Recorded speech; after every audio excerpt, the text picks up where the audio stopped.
안녕하세요. 저는 연신내에 살고 있는 30대 중반 여성입니다. 30대 중반에게는 일어나기 쉽지 않은 사연을 지금 계신 분들에게만 소개하려고 합니다.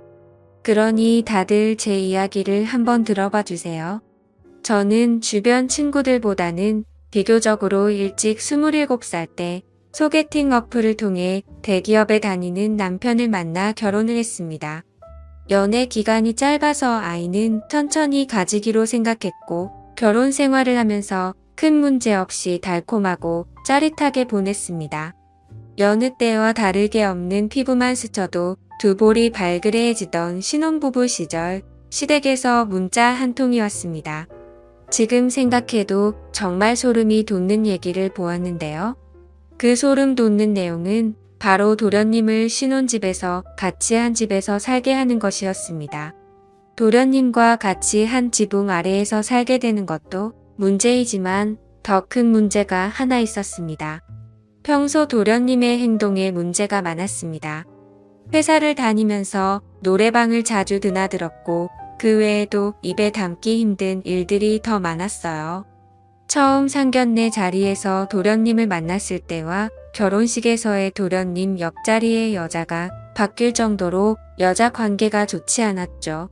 하지만 애인 한 명에게 완전 잘못 걸려서 호되게 당한 이후로는 정신을 차리고 직장도 좀 더 점잖은 공무원으로 전향해 보겠다고 했어요. 아무래도 공무원 준비생들이 많이 있는 노량진이 서울에 있다 보니 시댁에서는 마음 먹고 시작한 만큼 제대로 된 곳에서 해볼 수 있게 해줘야 되지 않겠냐고 하는 것이었습니다. 속에서 천불이 났지만 아무것도 할 수 없었어요. 시댁에서 도와달라고 하고 생활비로 300만 원씩 매달 준다고 하니 따로 할 말이 없었지만 아시다시피 지금은 돈의 문제가 아니었던 거였죠. 남편 말고 다른 성인 남자와 산다는 것 자체가 불편했고 남편과의 한 번뿐인 신혼생활이 이렇게 끝난다고 생각하니 제 인생이 왜 이렇게 처량하고 꼬이는지 솔직히 말해서 300만 원이면 고급 오피스텔에서 혼자 살아도 충분할 텐데 굳이 왜 같이 살아야 하는 이유를 모르겠더라고요.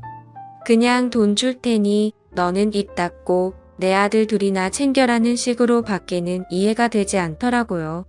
이런 취급을 당해도 지금 집도 시댁에서 해준 집이라 뭐라 할 말이 없었고 평소 경제적인 지원을 많이 해주고 계셨던 부분이라 쉽게 거부할 수 없었습니다. 그 이후 도련님은 저희에게로 왔고 받아들이기로 마음을 먹었습니다. 하지만 생각과는 다르게도 학원을 되게 열심히 다니고 밤늦게까지 공부를 하면서 집에 오면은 바로 씻고 자고의 반복이라서 생각보다 큰 문제가 없었습니다. 평일 주말을 가리지 않고 아침부터 저녁까지 불철주야 공무원 합격만 바라보고 있었습니다. 평소 도련님 혼자 챙겨 먹는 모습이 저는 너무 안쓰럽고 해서 챙겨줘야겠다는 느낌이 들어서 도련님한테 드시고 싶은 음식이 있으면 만들어주겠다고 하였지만 지금처럼 간단하게만 먹어도 된다고 하며 즉석조리 식품만 있어도 된다고 했어요.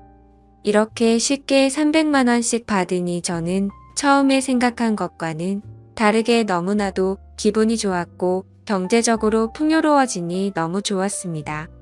정말 마음을 잡고 공부하는 모습이 너무 보기 좋아 보이더라고요. 예전에 듣기로는 엄청 예민하고 까다롭다고 하였는데 그렇지도 않아서 좋았어요. 그런데 갑자기 도련님이 집을 나가겠다고 하였어요. 남편에게 고시원으로 들어가든 근처 원룸에서 사는 게 좋은 것 같다고 하더라고요. 그 이유가 뭐냐고 남편이 물어보자 도련님은 그냥 신혼집에 같이 있는 게 불편하다고 했대요. 저와 남편은 절대로 안 된다고 하였고 멀쩡하게 살 집이 있는데 왜 그렇게까지 해야 하냐고 말했어요. 특히나 남편은 애지중지했던 동생이라 더더욱 독립해서 나가는 것을 반대하였습니다. 얼마 지나지 않아 도련님은 저희들 몰래 그냥 집을 나가버렸습니다. 이유라도 알고 있으면 저희가 고칠 텐데 답답할 노릇이었어요. 남편 역시도 황당하고 당황스러워하였고 이 상황에서 시댁에서 부모님들이 확인차 올라오셨고 도련님이 저희 집에서 나간 걸 알고 나서는 고함을 고래고래 지르면서 화를 내셨습니다. 그러고는 저에게 내가 눈치를 얼마나 주면 공부하는 애가 공부에 집중도 못하고 눈치나 보면서 집을 나갔냐고 하면서 말이죠. 저와 남편은 오해를 풀 수 있도록 충분히 말씀드렸고 그 얘기를 들은 시어머니는 지금 당장 나가서 빨리 데려오라고 말하고는 그 자리를 박차고 나가셨습니다. 저도 너무 열이 받아서 시어머니에게 그런 소리 할 거면 이 돈 안 받겠다고 하려고 했지만 일단은 참았어요. 이틀 후 저는 점심을 먹고 쉬려고 했는데 유독 오후에 더워서 시원하게 샤워를 하고 있었어요. 그런데 샤워기에서 나오는 물 사이로 들리는 현관문 두어라 결리는 소리가 들려서 저는 너무 놀랐어요. 평일 오후에 집에 남편은 절대 올 리가 없기 때문에 도둑이 든 게 확실하다고 생각했거든요. 순간 너무 무서워서 옷도 제대로 입지 못한 상태로 나왔고 혹시나 도둑인가 생각하고 있었어요. 밖으로 나가지는 못하고 슬쩍슬쩍 보고 있었는데 강도가 아닌 도련님이었어요. 저는 일단은 다행이다라는 마음을 가지고 도련님 방을 뒤따라 갔습니다. 도련님은 뒤에서 몰래 온 저를 보고 깜짝 놀랐고 그 당시 상황을 얘기해 주더라고요. 형수님은 잘못한 게 없고 제가 편하자고 나간 거였어요. 제가 편하자고 고시원으로 들어간 거고 너무 신경 쓰지 마요. 라고는 얘기하지만 뭔가 너무 답답해하는 표정으로 머뭇머뭇 말을 아끼더라고요. 그래서 저는 하고 싶은 말 있으면 말을 해줬으면 좋겠다라고 말하였어요. 그러더니 도련님은 저에게 시원한 맥주 한 잔만 달라고 하였고 저는 바로 술 냉장고에 넣어둔 맥주를 꺼내서 드렸어요. 도련님은 얼마나 답답했는지 그 자리에서 맥주 한 캔을 다 마셨어요. 그러고는 집 나간 진짜 이유를 말해주더라고요.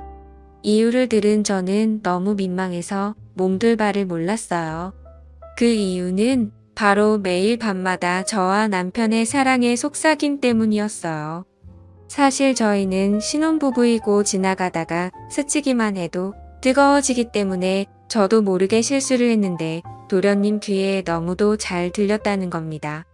저희 부부도 조심을 한다고 하긴 했는데 결국 그렇게 되었던 거죠. 도련님이 새벽에 물 마시러 나왔다가 그런 소리를 들으면 제대로 공부에 집중을 할 수 없었다고 하더라고요. 특히 제 소리를 들으면 심장이 터질 것 같고 그 생각에 펜을 잡기가 힘들었다고 하더라고요. 아직 혈기왕성한 나이라 몸과 마음이 너무 힘들어서 그랬다고 하니 제가 다 미안해지고 그랬답니다. 앞으로는 조심하겠으니 들어와서 살라고 하였어요.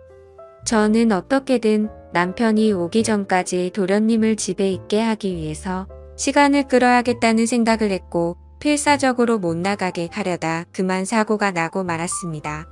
도련님과 손을 마주 잡고 있는데 갑자기 도련님은 형이 너무 부럽다며 형수님 같은 완벽한 여자와 사는 사람이 어딨냐고 미치도록 부럽다고 하였어요. 그러면서 갑자기 저를 좋아해왔다고 말했습니다. 처음 인사 자리에서부터 첫눈에 반했고 제게 계속 끌렸다고 말이죠. 그런 마음을 없애려고 예민하게 굴었다고 하더라고요. 잘 참고 있었는데 다시 본인의 마음이 불같이 타올랐고 형수와 마주하고 있으면 도저히 참을 수가 없다고 말했습니다. 그렇게 말을 하더니 도련님은 제게 다가왔고 저도 내심 도련님을 마음에 두고 있어서였는지 저희 둘은 결국 실수를 저지르고 말았어요. 결국 정신이 돌아온 뒤에 도련님과 저는 평생 죽을 때까지 가지고 가야 하는 비밀이라고 약속하였고 도련님은 다시 저희 집으로 들어오기로 하였습니다. 그 이후로 남편 보기가 미안했지만 사람은 실수할 수 있다고 생각했고 죄책감은 넣어둔 채 일상을 살아갔어요. 물론 우리 부부의 신혼생활도 중요했기 때문에 남편과는 일부러 밖에 나갔다 들어오고는 했어요. 그러던 어느 날 남편이 출장을 가게 되었던 날인데 갑자기 도련님이 초저녁에 일찍 들어오는 겁니다. 그래서 도련님에게 무슨 일인데 이 시간에 집에 오냐고 공부는 어떻게 됐냐고 물었고 그러자 도련님은 물건을 두고 온 게 있어서 왔다고 했는데 도련님 입에서 술 냄새가 진동하였습니다. 도련님이 갑자기 저에게 요즘은 두 사람 사이가 괜찮냐고 묻더라고요. 저는 무례하다는 생각을 해서 대꾸를 하기 싫어 그대로 제 방으로 들어가려던 찰나 제 손목을 부여잡더니 도련님은 오늘 같이 있으면 안 되냐고 묻더군요. 그래서 절대 안 된다라고 타일렀습니다.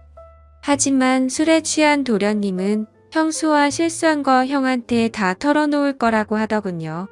그 말을 듣는 순간 저도 그날 너무 열이 받아 큰 결단을 내리고 이혼을 각오로 남편에게 전화를 했습니다. 그리고 얼마 전 실수를 했었던 일들을 하나도 빠짐없이 말하였고 도련님의 계속된 요구에 나도 흔들릴 수도 있을 것 같은 게 사람 마음이다 라고 말했습니다. 남편은 이 말을 듣자마자 출장을 취소하고 집으로 들어오더라고요. 도련님은 이미 집에서 나가고 도망간 상태였고 남편은 제게 욕을 퍼부었고 당장 짐 싸서 나가라고 소리쳤습니다. 어쩔 수 없이 집에서 나와 저는 친정집으로 가게 되었고 며칠 뒤 남편에게서 연락이 오더군요. 도련님과와는 의절하고 살 거라고 말했고 저와는 이혼을 하자고 말하더라고요. 남편이 용서해준다면 앞으로 2번 다시는 절대 그럴 일 없을 거라고 싹싹 빌었지만 남편의 마음은 굳건했습니다. 그래서 저는 울고 불며 계속 용서해달라고 빌었고 제 모습에 남편은 일단 조금만 더 생각을 해보겠다고 하네요. 정말 어떻게든 이 상황이 지나갔으면 좋겠습니다. 남편에게 큰 죄를 지은 것 같아 너무 미안하네요. 말도 안 되는 거 알지만 잠깐의 실수가 결국 이 사단을 만들어버리네요. 그냥 비밀로 할 걸 괜히 말했나 하는 생각도 듭니다. 지금까지 제 사연을 들어주셔서 감사드립니다.